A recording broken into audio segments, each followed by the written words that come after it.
Hey everyone, my name is Tanisha with the Property Bar. I am sitting here with an amazing attorney.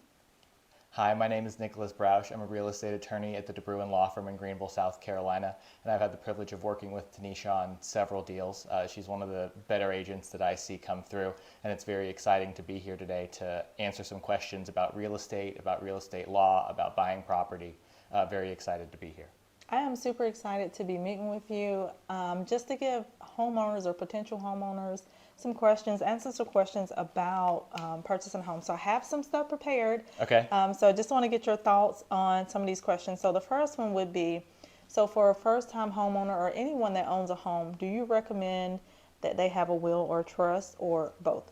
I recommend absolutely that they have an estate plan, and that could be several different things for several different people.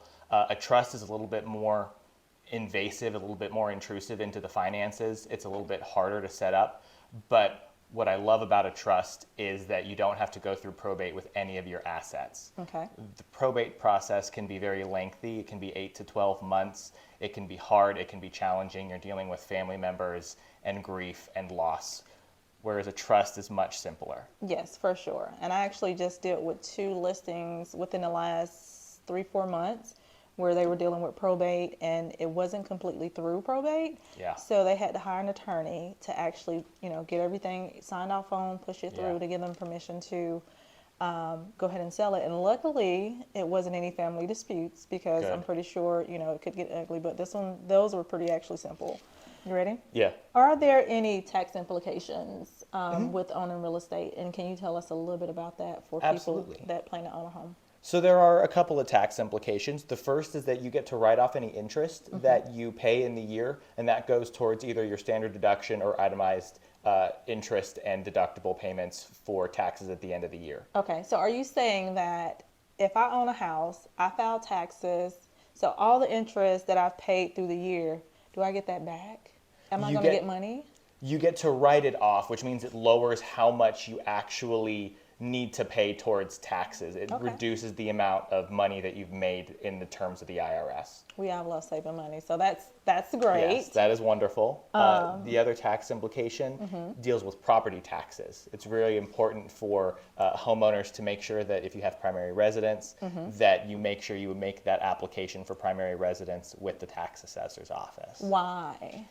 Otherwise, your taxes are going to be far too high, 2 to 3 times more, to be exact. Okay, yeah, so make sure you do that, what is it, 4% of 4%, property? Yeah, yes. make sure you, if you're a homeowner, apply, unless you want higher property taxes. Absolutely. What are the legal risks associated with owning a property? A lot of the legal risk come in several different ways. One of them could be if someone falls and hurts themselves on your property. One of the reasons you have homeowners insurance is to prevent accidents like that. Some of the legal risks could be more in terms of the zoning, what you can and can't do with the property. Okay.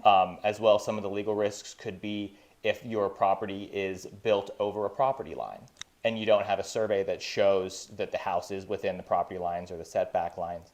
And you want to make sure ahead of time that you don't have to move your house, move a fence, move a carport. Yeah. Okay, that would definitely be pretty tough. So, yeah, there are some risks with owning a home. So, what if I'm interested in a property and the county is doing work on that road, and say they're just kind of digging up some stuff? Would that be an issue for me if I'm buying the property and that's ongoing? It could potentially be an issue. I find that the county is generally a little bit more amenable to putting the land back to how it should be after they're done with their digging. You're right that there's county easements, there's electrical easements, there's water and sewer easements constantly. We like to think that we own our property outright, but oftentimes that's not the case. Right. Also, you can have easements with a neighbor. So you can have a sewer line between you and your neighbor's property, and if there needs to be maintenance, Who's responsible if that's like right there? it often would be governed by the easement agreement itself. Okay, that makes it so much easier so you don't have to What deal are with the e- neighbor. neighbor. things that a buyer can prepare for to make an easy transaction or easy to facilitate a closing? Like when they come to closing, everything is, smooth, there's no hiccups. The best thing that they can have and do is make sure all of their financial information is readily available. Okay. I find that a lot of the things that slow down closing are lender side because the lender is still needing financial documents from okay. a buyer. Whereas if your W-2s and your tax returns and all of that bank account information is easily accessible in a folder, be able to send it to the lender at a moment's notice, I find that the lenders are able to rush things through a little bit more. Okay. Also, just be communicative. Yeah. Ask questions. Make sure that you know who your closing attorney is. You know who the paralegals are. Guys, he was my closing attorney. Yes. He is amazing. Yeah, so I'm sorry. You're good. Make sure you know who your closing attorney is, the paralegals, you know the agents, you know the lender. All of these are good contacts to have so that if someone needs something, you know who to go to. Yes, yeah. I've definitely been in a closing where some stuff was needed, but everybody, you know, you have contact. You can be like, hey, let me get this up to you, and it goes without a hitch. Just a little bit delayed, but it actually gets taken care of.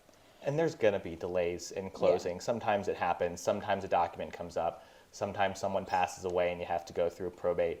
But to be communicative, to ask questions, to make sure you're on your phone, to know if someone's trying to get a hold of you, are all good tips to make sure that your closing goes as smooth as possible. Okay.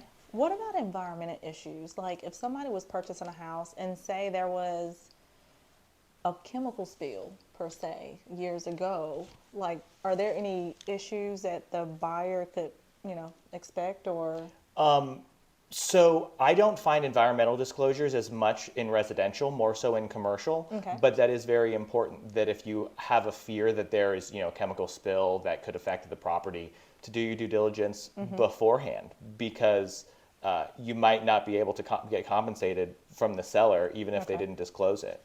Okay, that's tough. I've actually only seen one from a builder in Simpsonville. Interesting. Yeah, it was an addendum, and it was a previous chemical spill, but they cleaned it up. Okay. Yeah, it was cleaned. Well, that's But yeah, for sure. yeah, that's not something we see very often. Like I recently made a video about HOAs. Me personally, if you have on my social media, you know that I personally love HOAs. Yeah, I just feel like they keep the community together, but I will let him talk more about what that looks like. I actually tend to agree with Tanisha. I really like HOAs a lot. I think that they provide a lot of good structure and community engagement from the people who are living there. You have people who want to take pride in their house, want to take pride in the appearance, and want to make sure that the entire community is kept to a high standard. Oftentimes, as a closing attorney, I hear people say, I love or I hate HOAs, and it's very polarizing. Yeah. But I find that once you get past the dues, which in South Carolina generally are not very expensive for the HOA dues, and you get past some of the the nuances of someone telling you what to do with your property. Tell me what to do. I don't mind. Yeah, it makes it much easier to sell your house. Yeah. At the end of the day, I see prices and equity increases so much more in these new communities that are being built, largely because they're in an HOA community. Yeah. Okay. Well, there you have it. Thank you guys so much for watching. Not only do you have a real estate professional giving you this information, but a famous attorney. Thank you so much for having me, Tanisha. Thank you guys.